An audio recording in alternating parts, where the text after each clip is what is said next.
చండీపుర virus. దీని గురించి వింటేనే వణికిపోవాలి యాక్చువల్‌గా.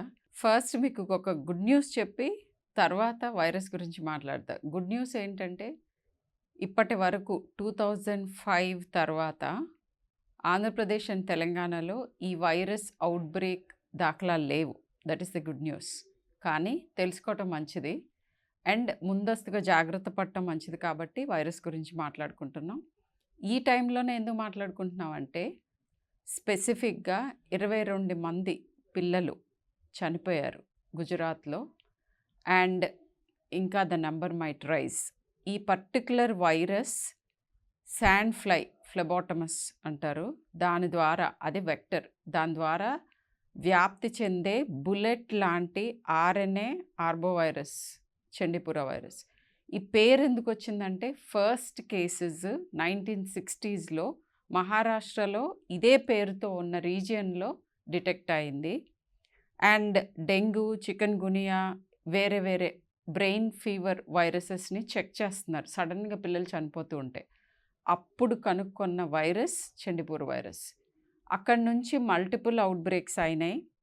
And not so good news about this virus is, ఎంతమందిని ఇన్ఫెక్ట్ చేస్తుందో దాంట్లో అబౌట్ 50-70% చనిపోయే అవకాశం ఉంటుంది. High case fatality. And one more bad news is, దీన్ని ఆపగలిగే వ్యాక్సిన్ కానీ, కంపల్సరీ ట్రీట్ చేసే యాంటీవైరల్ మెడికేషన్ కానీ లేదు. కానీ గుడ్ న్యూస్ కూడా ఉంది. ఏంటి అంటే, మనం అప్రమత్తతో ఉండి ఇమ్మీడియట్‌గా హాస్పిటల్‌కి వ్యాధి లక్షణాలు ఉన్నప్పుడు వెళితే, సపోర్టివ్ థెరపీ కరెక్ట్ టైంలో సరిగ్గా అందితే బ్రతికే అవకాశాలు ఎక్కువ ఉంటాయి. అందుకని ఈ వీడియో చేస్తున్నాం, మీరు అప్రమత్తతో ఉంటారని. సో ఫస్ట్ థింగ్, వ్యాధి లక్షణాలు ఏంటి అని అంటే, fever, vomiting, loose motions and fits. ఇవి మెయిన్గా ఉంటాయి. బట్ బ్రీదింగ్ డిఫికల్టీస్, కాఫ్, కొంతమందికి ర్యాషెస్, నీటి బుగ్గలు లాంటివి కానీ, లేకపోతే ఎలర్జిక్ ర్యాష్ లాంటివి, ఇలాంటివి కూడా ఉండొచ్చు. తలనొప్పి, కోమాలోకి వెళ్ళటం, ఇవన్నీ చాలా ర్యాపిడ్‌గా జరుగుతాయి. ఫస్ట్ 24-48 అవర్స్‌లోనే ఇవన్నీ జరిగే అవకాశం ఉంటుంది. ఎక్కువగా ఇన్ఫెక్ట్ అయ్యే పాపులేషను 4 ఏళ్ల నుంచి 15 ఏళ్ళు ఈ సెగ్మెంట్‌లో ఉన్న పిల్లలు. అందుకనే పీడియాట్రిషియన్‌గా ఈ వార్నింగ్ ఇస్తున్నాం. అయితే ఇప్పటి వరకు మనకున్న డేటా ప్రకారం 20-25 పీపుల్, చిల్డ్రన్ చనిపోయారు గుజరాత్. ఒక గుడ్ న్యూస్ ఏంటంటే, లాస్ట్ అవుట్‌బ్రేక్ 2024లో జరిగిన అవుట్‌బ్రేక్ కూడా గుజరాత్, రాజస్థాన్‌లోనే తిరిగింది. ఇది bad news for that states and bad news for the parents. But Telugu స్టేట్స్‌కి it is kind of nice, heartwarming to know ఇక్కడ జరగలేదని. అయితే ఇన్ని అవుట్‌బ్రేక్స్ అవుతున్నాయి కదా, మనం ఏం చేయలేకపోతున్నాం ఏంటి? అన్నీ చేస్తూ ఉన్నా కూడా ఇన్ని కపుల్ ఆఫ్ అవుట్‌బ్రేక్స్ వస్తున్నాయి. అయితే ఇంకా ఏం చేయొచ్చు?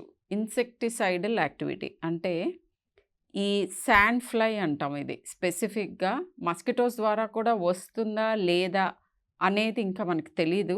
మస్కిటోస్ పొట్టలో కూడా ఇవి కనుక్కున్నారు ఈ వైరస్‌ని. అయితే శాండ్ ఫ్లై బైట్‌తో మాత్రం కంపల్సరీ ట్రాన్స్మిట్ అవుతుంది. శాండ్ ఫ్లై గురించి తెలుసుకుని ఏం చేస్తామంటే, శాండ్ ఫ్లై ఎక్కువగా బ్రీడ్ కాకుండా మనం ఏ జాగ్రత్త తీసుకోవాలి? అదేమిటి అనంటే, బ్రిక్స్, మడ్ అంటే మట్టితో చేసే వాల్స్‌లో గ్యాప్స్ లేకుండా చూసుకోవటం ఈజ్ వెరీ వెరీ ఇంపార్టెంట్. ఆ గ్యాప్స్‌లోనే డే అంతా హ్యాపీగా రెస్ట్ తీసుకుని నైట్ టైం బయలుదేరి కుట్టడం మొదలు చేస్తుంది ఫ్లెబోటమస్, శాండ్ ఫ్లై.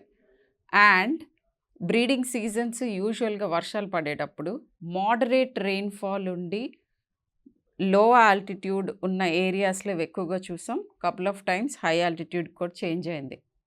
అన్ని వైరస్‌లు, అన్ని వెక్టర్స్ లాగానే మనం చేయగలిగింది వెక్టర్ గురించి, అంటే వ్యాప్తి చేసే బైటింగ్ మూలాన వచ్చే శాండ్ ఫ్లైస్‌ని అరికట్టటం, ఫుల్ క్లోదింగ్ వేసుకోవటం, మిగతా మస్కిటోస్ రిపెల్లెంట్‌కి వాడేవన్నీ శాండ్ ఫ్లైస్‌ని కూడా రిపెల్ చేస్తాయి. అంటే ఓడోమస్ లాంటివి పూసుకోవటం.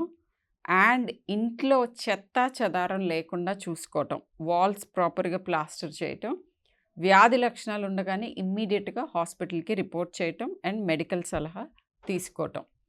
సపోర్టివ్ థెరపీతో మనం ఎక్కువ సేవ్ చేసే అవకాశం ఎక్కువ. డెఫినెట్ మెడికేషన్ లేకపోయినా బ్రెయిన్‌ని ఇన్వేడ్ చేసి బ్రెయిన్‌ని మీకు ఒక్క మాటలో చెప్పాలంటే కోవిడ్ వైరస్ లంగ్స్‌లో ఏం చేస్తుందో సైటోకైన్ స్టార్మ్ అంటాం. అలా ఇమ్యూన్ మీడియేటెడ్‌గా సైటోకైన్ స్టార్మ్‌ని క్రియేట్ చేస్తుంది బ్రెయిన్‌లో. అందుకే కోమాలోకెళ్ళటం, ఫిట్స్ రావటం అండ్ ర్యాపిడ్ డెత్ ఇవన్నీ జరుగుతాయి. సో, వీటికేంటంటే ముఖ్యంగా కీలకమైంది సపోర్టివ్ థెరపీ. హాస్పిటల్‌లో అడ్మిట్ అయ్యి ఐసీయూ కేర్‌లో బ్రెయిన్‌లో ప్రెషర్ ఇంక్రీజ్ అవ్వకుండా చూసుకోవటం, ఫిట్స్ రాకుండా చూడటం, ఎలక్ట్రోలైట్స్, ఫ్లూయిడ్స్ వీటి బ్యాలెన్స్‌ని చూసుకోవటం, అవసరమైన చోట ఆక్సిజన్ అందించటం, ఇలాంటి సపోర్టివ్ మెజర్స్‌తో చాలా వరకు మనం పిల్లల్ని కాపాడొచ్చు. తీవ్రమైన జ్వరం, వాంతులు, విరోచనాలు ఇవి మామూలుగా కూడా ఇప్పుడిక్కడ జరుగుతున్నాయి. ఇదే కదా అని ఇగ్నోర్ చేయకుండా, సెల్ఫ్ మెడికేట్ చేసుకోకుండా డాక్టర్ సలహా తీసుకోండి. అండ్ తలనొప్పి విపరీతంగా ఉంటే డెంగ్యూ టెస్టులు చేయించుకొని ఇంట్లో కూర్చోవటం ఇట్లాంటివి చేయొద్దు. డెఫినెట్‌గా డాక్టర్స్‌ని ఒకసారి చూడటం శ్రేయస్కరం. ఇంకో జాగ్రత్త చెప్పాల్సొస్తే ఇప్పుడు గుజరాత్ అండ్ రాజస్థాన్‌లో ఔట్‌బ్రేక్ ఉంది కాబట్టి వీలైతే ఆ స్టేట్స్‌కి ట్రావెల్ చేయకండి.